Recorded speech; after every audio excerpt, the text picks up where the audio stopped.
This is an example on how to read a histogram. So this is an example of the number of credit hours for a random sample of 16 students, and it is given in this table right here on the right. So first let me go over the properties of histograms. First thing, it is always used for quantitative data. Quantitative data, numerical data, something that where you take the average makes sense.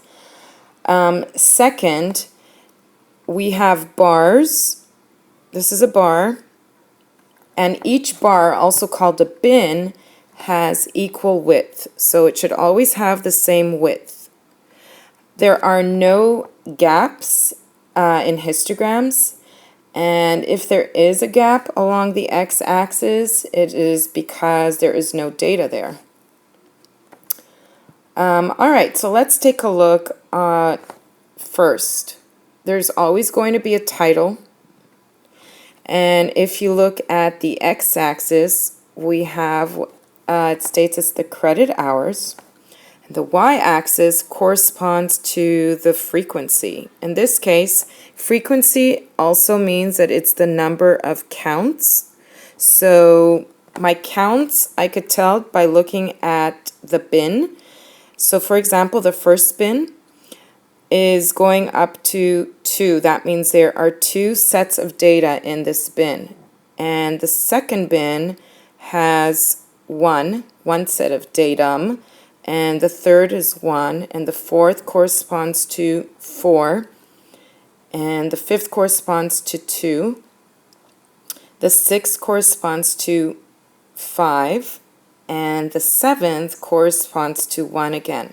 So when you add all this up, 2 plus 1 plus 1 plus 4 plus 2 plus 5 plus 1, we should get the 16 data sets. Alright, next what we want to look at is the bin range. So if you notice here on the bottom, the bin range, that corresponds to the number 11 and goes as high, oh sorry, not 11, 9, and goes as high as 11. So what this means is that the first bin contains all data sets that are between, including 9 up to 11, but not including 11. So I'm going to sew a bracket for 9 and like a parentheses here for 11. That means not including 11. So when we look at our table here on the right, we notice that we have 2 values that are between 9 and 11, not including 11. So we will place them in the first bin. Our next bin is going to include all numbers that are 11 and up to 13. So all numbers between 11 and 13, not including 13, but including 11, we have 1 here. So that's 12. This is 12 is in this data set. Now, unless we're given a table with all the data, we really could only tell the number of counts. I wouldn't know that this contains 2 tens unless I was given that, but I would know that the data in here is between 9 and 11. And if you continue, you can see that the rest, 14, for example, right here, would be in the next bin.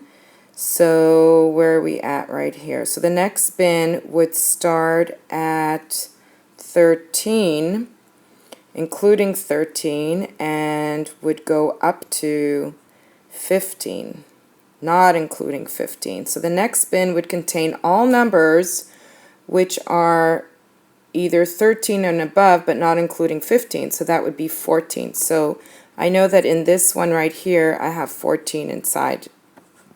The next one would be 15, including 15, but up to 17, not including 17. So 15 and up to 17, not including 17. So we would have 4. All 4 15s would go in here, which corresponds to what we have. And so on. So you can check that the next one after that would be 17 including 17 but not including 19. So all data sets that are 17 and above but not 19 would go in the following bin. And so in here we have our two 17s. And then the next one, I'm just going to write it up here, would be 19 including 19 and going up to 21 but not including 21. And so 19 would be in there, and so would all the 20s, which is why I have 5 data sets. And the last one would be 21, including 21, but not including 23. And so that is our last data set, 22, which would go in here.